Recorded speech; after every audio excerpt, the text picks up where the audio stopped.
The sky above planet Volcara burned with streaks of fire as unknown ships broke through its atmosphere. No warning came before the attack, no message of war or peace, just a rain of steel and thunder. Alari was standing on the roots of an ancient forest tree when the ground shook beneath her feet. Her tentacles curled in alarm as she saw the sky rip open. She was a scout, trained to sense threats before they came close. But this storm of flame, came without scent, without echo. She pressed her hand against the bark of the world tree, whispering an alert through the linkstone embedded in its roots. "Invasion," she said calmly, but her heart thudded like war drums. Her kind, the Dakari, had never known a war this fast. They were feared in the outer rings, known for silence and speed, for shadow walks and toxin strikes. But these invaders, they used brute force and fire.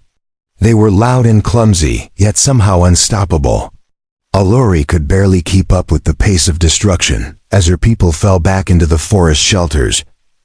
In the midst of the burning trees and falling ash, she saw one of them, a tall, smooth-skinned biped moving alone, unlike the others. He wasn't carrying a weapon. He wasn't covered in armor. His movements were slow, cautious. She crouched on a branch, waiting for him to make a mistake. The male looked up at her, and their eyes locked. Alari read no fear in his expression, just curiosity.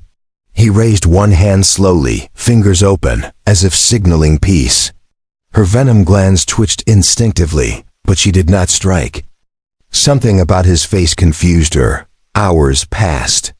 Alari followed him silently through the ruined forest, unseen. He didn't seem like the others. He touched broken flowers with gentle fingers. He fed a wounded tree beast.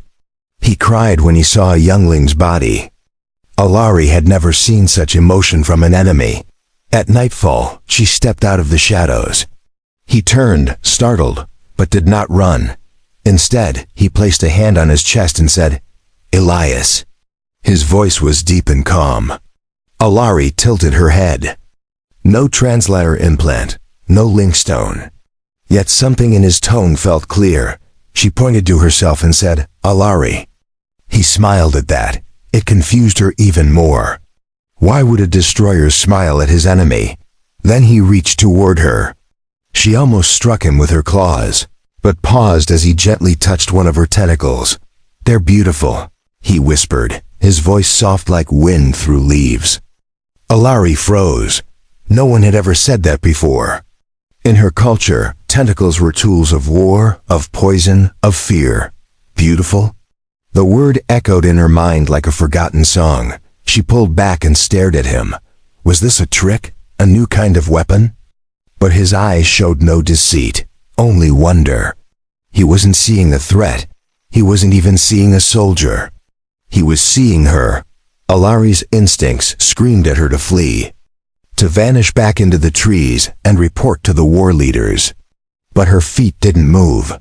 For the first time in her life, she felt something foreign inside her, something warm and quiet. Curiosity. All around them, the forest still burned. Smoke drifted like ghosts between the trees. The war continued without them. But for one strange moment, two enemies stood face to face in silence, sharing a space between destruction and wonder. Alari watched the humans settle against a tree stump. Exhausted, she did not know what to do with the words he had said. Beautiful. No Dakari had ever used that word for her. It did not exist in the warrior dialects. It didn't belong in war. Yet it stayed in her thoughts. She crept closer. Not to strike. Not to kill, but to observe, to understand.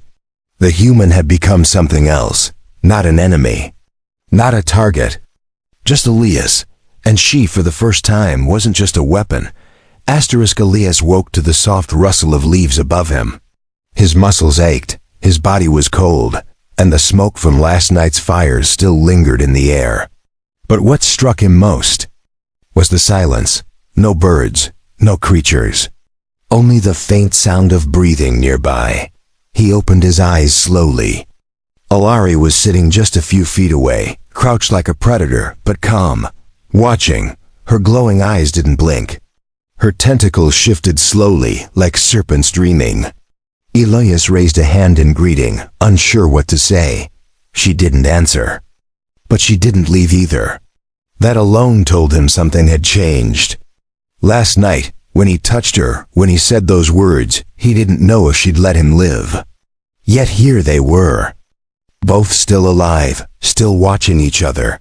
Elias reached into his gear pack and pulled out a wrapped protein ration. He unwrapped it and, without thinking, tore it in half. He offered one half to her. Alari stared at it like it was poison. She sniffed the air, then took it carefully. She didn't eat it yet. Instead, she studied his face while he chewed his piece. Her people didn't eat human food. Their systems were too different, but it wasn't the food that mattered. It was the offering, a gesture, a message without words. Something primal and honest. Alari tilted her head and placed the ration in her pouch. Not wasteful, not rude, just not needed. Then she reached into her own satchel and offered him a glowing fruit wrapped in vine. Elias hesitated. It pulsed softly in his palm like it was alive. He bit into it. Sweet, earthy, strange, but good. Alari blinked slowly, then finally spoke. Again, not poison, she said. Her voice was rough, as if unused to soft tones. Elias smiled and nodded. Delicious. That word made her look away, unsure how to respond. They spent most of the day together, not speaking much, just walking. Alari led the way, moving through the dense forest like it was part of her. Elias followed, careful not to disturb the ground. He was learning, watching her steps, matching her pace. The deeper they went, the quieter the world became. The burning sky behind them faded to green canopy and golden sun rays. War was still raging somewhere far off. But in this hidden part of the forest, time slowed. Peace crept. In like fog, at a waterfall carved into a stone basin, Alari stopped. She knelt and cupped the water with both hands, drinking slowly. Elias knelt beside her. Their reflections shimmered on the water's surface, human and alien, side by side. Breathing the same air, Alari looked at her own reflection. The markings on her face, the ridges of her skin, the gleam of her tentacles. She had always seen these features as weapons or camouflage. But now, after his words, she wondered what he truly saw. She turned to him and asked, "Why did you say that?" Elias looked puzzled. "Say what?" She hesitated, then said, "About my tentacles. Beautiful." Her voice trembled slightly at the word, as if speaking it might break something inside her. He smiled softly. "Because they are," he replied. "You move like wind. They shimmer like silk in sunlight. I've never seen anything like you." Alari felt her chest tighten, not in fear, not in readiness for battle, but something else. Something dangerous.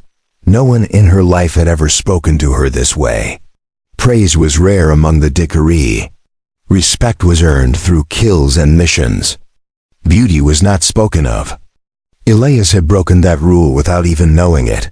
That night, they found shelter inside a hollow root system. Alari lit small bio-lanterns from her pouch, and the soft blue glow made the shadows dance. Elias sat with his back against the curved wood, wrapping his jacket tighter. Alari sat across from him, still watching. There were so many questions she wanted to ask, but language was a wall between them.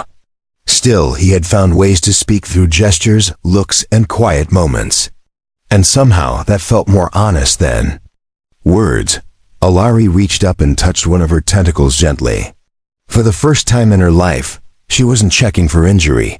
She was simply curious about herself, about how someone could see something deadly and call it beautiful.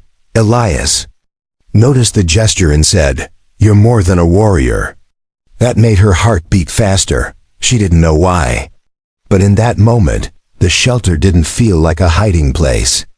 It felt like a new beginning. Outside, the wind carried distant echoes of war. But inside the root shelter, a strange warmth grew between two souls who shouldn't have met, shouldn't have trusted, but did. The following morning came with mist clinging to the forest floor. Alari stepped outside the root shelter and crouched low, her senses wide open. No scent of smoke, no drone of engines. Just the soft hum of insects and the rustle of wet leaves. She waited to be sure. Then she turned and signaled Elias to follow. He emerged quietly, rubbing the sleep from his eyes. He looked tired, but not afraid. That surprised her. Most off-worlders feared the forest. Elias walked through it like it belonged to him. As they moved through thick vines and twisted trunks, Alari kept watching him. His movements were rough, yet careful. He stumbled sometimes, but never complained. He had no toxin resistance. Sharp vision, no armor. Yet he kept going. Elias asked questions with his eyes, pointing to strange glowing mushrooms or insect tracks on the ground. Alari gave short answers, using simple words he might recognize. He listened closely like her. Words meant more than just survival tips. At a river bend, Alari stopped and knelt beside a twisted tree root. She pulled away moss and revealed a hidden cache of supplies, a blade, dried fruit. She handed the blade to Elias without a word. He took it with a nod, his grip awkward but grateful. She watched him study it. Not as a weapon, but as a tool. He wasn't like the others who came to destroy. Something inside him searched for meaning, not conquest. That difference echoed in everything he did. Later, they rested in a hollow under a hanging cliff. Elias cleaned his blade, while Alari twisted one of her tentacles absently. She stared at the dark stone wall, her mind swirling with things she didn't have words for. She was feeling too much. Elias broke the silence. "Why do you fight?" he asked. His voice was soft, as if unsure if the question was allowed. Alari didn't look at him. "Because that's what we are born for," she said. Her voice was quiet, but firm. "But what if you weren't?" he asked. She looked at him, then frowning. "What else is there?" Elias paused, then gestured around them. "This, forest, water, light, peace." Alari turned away. "Those things are not for us. Not for killers like me." Elias looked at her with sadness, not fear. "You're not a killer right now," he said. "You're a guide. A protector. A teacher." Alari flinched at those words. They didn't belong to her, not in her world. But still, she didn't correct him. As night fell again, they set camp near a glowing pond. The lights from the water cast soft ripples on the trees above. Alari sat near the edge, dipping her fingers in the cool glow. Elias sat beside her, closer than before. She spoke after a long pause. "Your people burned my village." Her voice was flat, but not empty. "My clutched sister died in my arms." Elias swallowed hard, guilt flickering in his eyes. "I didn't know," he whispered. "I'm sorry." Alari turned her gaze toward him. "Why do you say sorry?" Elias looked down. "Because someone should." His answer made her heart stir strangely. No enemy had ever said those words. No soldier had ever shown regret. She leaned back, staring at the sky through the trees. "My people don't understand this. Regret. Beauty. Forgiveness. They say these are weak things. Human things." Elias smiled faintly. "Maybe those are the strongest things." Silence fell between them, but it was no longer tense. It was filled with questions unspoken, truths half-known. Alari watched the stars move slowly above. For the first time, she didn't feel the need to keep her weapon within reach. She let her tentacles rest around her shoulders. Natural, relaxed. Elias glanced at them and smiled again. Not in mockery, not in fear, just simple appreciation. That look still made her chest tighten. In her world, tentacles were shameful outside battle, too revealing, too vulnerable. But here, under alien stars beside a human, she began to wonder. If maybe the shame was never hers to carry. Elias lay back on the moss, arms folded behind his head. "Do your people ever dream?" he asked. Alari blinked slowly. "Dreams are not for warriors," she replied. "They are distractions." He looked at her and whispered, "Then I hope you get one." She didn't reply. But something about his words lingered long after they stopped talking. That night, when she finally closed her eyes, her mind drifted to a strange place. A place with no fire, no war. Just soft moss and quiet stars. Asterisk morning dew clung to the trees like tiny glass beads as Alari moved ahead through the brush. She barely made a sound. Elias followed behind her, stepping lightly, learning each motion as if he had trained with her for years. He was slower, but he was trying. That meant more to her than she expected. Warriors in her clan never waited for others, but she found herself adjusting her pace for him. She didn't understand why. She told herself it was strategy, not care. Yet her movements had grown softer around him. They reached a shallow cave hidden behind a wall of ferns. Alari pushed aside the leaves and stepped in first. The walls glowed with a faint bioluminescent moss.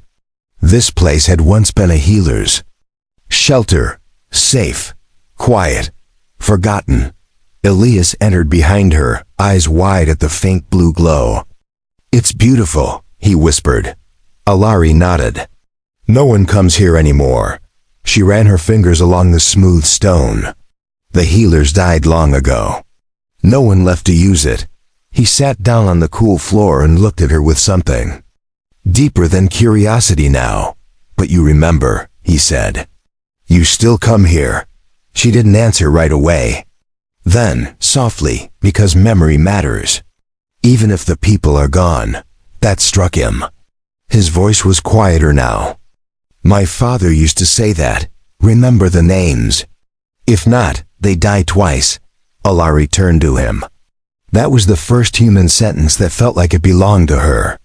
She repeated it in her mind like a secret. She moved to the back of the cave and uncovered an old chest buried in stone dust. Inside were bandages, dried herbs, and a polished silver shard once used as a mirror. She handed the mirror to Elias, who held it gently, surprised by the gift. He looked at his own reflection, then held it up to her. Alari hesitated. She didn't like mirrors. They reminded her of what she had become, sharp, hardened, alien. But this time, she didn't look away. She studied her face, her markings, her tentacles. Elias's voice was calm. "You're strong. But not just outside." She looked at him. "What else is there?" He touched his chest. "In here. You carry something more than blades and blood. I see it in your eyes." She closed the mirror slowly. "You see what no one else does." Her voice had a strange edge, half warmth, half warning. "That can be dangerous." Elias didn't move. Or maybe it's the only way to peace. The silence stretched long between them again, but it wasn't cold. It was full. Like something just beyond their reach was trying to take form. Alari sat beside him and took out an old ring made of vine and stone. She wore it on her wrist, always hidden. "This was my sister's," she said, "before she died in the first strike." Elias looked at it, but didn't reach out. He waited. Alari continued. She believed there was more to life than war. She tried to leave the clan. They called her a traitor. Elias lowered his eyes. "I'm sorry." Alari clenched the ring in her fist. "I used to hate her for that. I told her she was weak. I spit on her grave. And now I hear her voice in mine when I speak to you." She looked at Elias and saw no judgment, just quiet sorrow. His presence reminded her of something long buried. Something her sister had tried to show her, a different way. A gentler world. One she had rejected. That night, they stayed in the healer's shelter.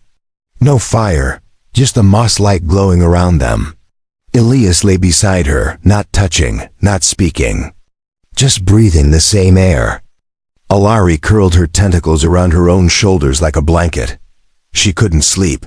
Not because of danger, But because of change, something inside her had shifted, like armor cracking, like old beliefs bleeding away.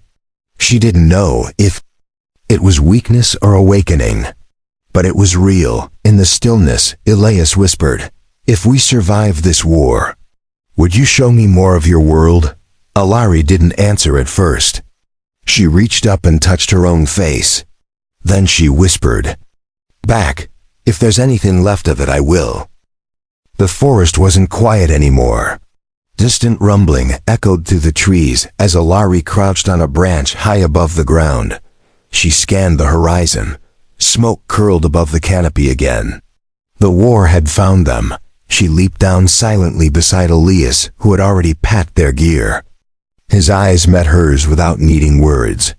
He had learned how to read her expressions. She had learned how to trust his silence. They both knew what came next. The invading forces had set up a mobile outpost only a few miles from the healers' cave. Dakari scouts had spotted them. Alari's people were preparing a counterstrike. She was expected to return, to lead, to kill. Elias walked beside her without hesitation. He knew the forest now, not as a soldier, as a student, a survivor. His presence made her chest heavy. She had shown him sacred places, shared things she had never spoken. And now it was time to walk into fire again. They arrived at a black-rooted tree marked with clan symbols. Alari pressed her hand against the bark. A soft pulse responded. The roots shifted open like a living gate. Inside, warriors waited silent, fierce, tattooed in war colors. The moment Elias stepped in, every eye turned on him. Hands moved too. Weapons. One step forward, a broad-shouldered female with a cracked blade. "Why bring prey here?" she asked coldly. "He is not prey," Alari said. "He is under my protection." Whispers filled the chamber like wind through dry leaves. No warrior had ever said such a thing for an outsider. The war leader narrowed her eyes. "Then he dies with us." Elias stood tall, saying nothing. He knew arguing would only make it worse. Alari stepped between them. "He has knowledge of their camp. He walked through it. I will use him." The war leader growled. "And when you are done?" Alari replied without blinking. "I'll decide." That when the war ends. Later, away from the others, Elias sat with her near the sacred spring. He looked tired, not from the walk, but from the way they looked at him. "They hate me," he said quietly. Alari replied, "They hate what you are, not who you are." He looked at her, eyes hard. "And you? Which one do you hate?"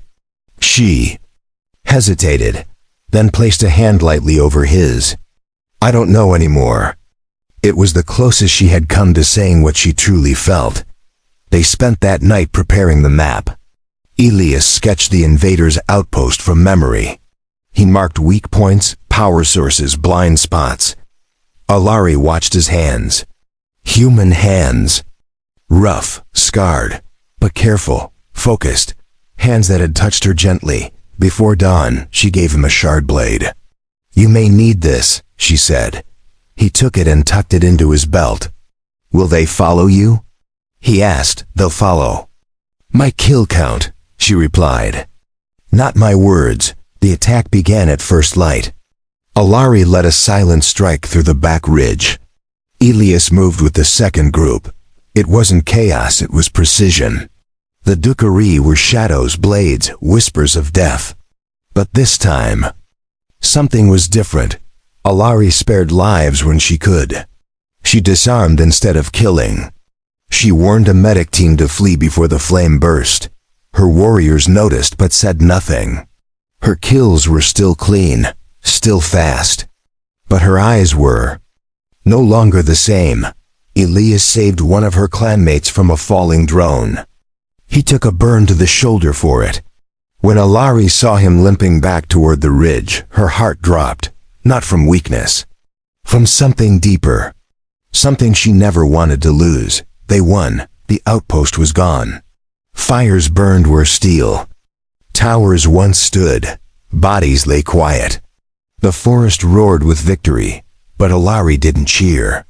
She found Elias by the edge of the ridge, wrapping cloth around his wound. Blood soaked his sleeve. She knelt beside him. "You're a fool," she sighed. "And you're welcome," he smiled. She looked at him for a long time. "You could have run. You didn't have to come back." Elias nodded. "You didn't have to protect me either." She touched his shoulder gently, just above the wound. Her tentacles brushed his cheek. "We don't always get to choose who we fight for," she whispered. "Sometimes the fight chooses us." The forest watched in silence as warrior and human sat side by side. Covered in blood and ash, they were no longer enemy and ally. No longer teacher and student. They were something else. Something the war didn't have a name for. The smoke had faded, but the scars remained. Forest trees that once whispered with life now stood in silence, wounded. Alari walked slowly along the riverbank where the water still glowed faintly. Behind her, the warriors sang songs of mourning mixed with victory. Elias stood at the edge of the clearing, his arm wrapped in a healing bandage crafted from root silk. The others kept their distance, some out of mistrust, some out of confusion, but no one challenged him now. He had bled beside them. Alari approached him. Her steps were light, but her expression was heavy. She carried no weapons now, just memories and questions. She stopped a few feet from him. "The council wants to speak with me," she said. "They don't understand what I've done." Elias nodded. "Do you?" he asked. She looked away. "No, but I understand how I feel." She turned back to him, her eyes sharp yet calm. "And that matters more now than it ever did before." She reached into her pouch and pulled out the vine stone ring, her sister's. She held it in both hands, then offered it to Elias. He looked at it, surprised. "I can't take this," he whispered. Alari shook her head. "You already have. You changed everything it stood for." He took the ring with reverence. As he slipped it onto a leather strap around his neck, something shifted in the air between them. Not tension, not duty, just truth. Quiet, powerful, unspoken truth. The council meeting was long. Accusations were whispered. Doubt clouded every breath. But Alari stood her ground. She spoke not of tactics or traditions, but of what she saw, what she learned. Of a human who bled to protect instead of conquer. She used words that had no place in their warrior language. Words like choice, mercy, and beauty. The council sat in silence. Some lowered their eyes. Others clenched their fists. No one interrupted. No one had ever spoken like this before. When she left the chamber, she found Elias waiting at the entrance, leaning on a vine-wrapped staff. She said nothing, neither did he. But their eyes met, and something passed between them, something older than war, stronger than fear. They left the clan lands that night. No one stopped them. Alari wore no armor. Elias carried no blade. They moved through the darkened forest like shadows, side by side, towards something new, something uncertain, but real. They found the healer's shelter again. The moss still glowed. The roots still curved around them like old arms. Alari sat beside the pool and traced circles in the water with her finger. "Do you still think they're beautiful?" she asked without looking up. Elias knelt beside her and gently touched a single tentacle resting on her shoulder. "I never stopped." His words made her chest ache, not in pain, in release. She had held tight to so many things for so long.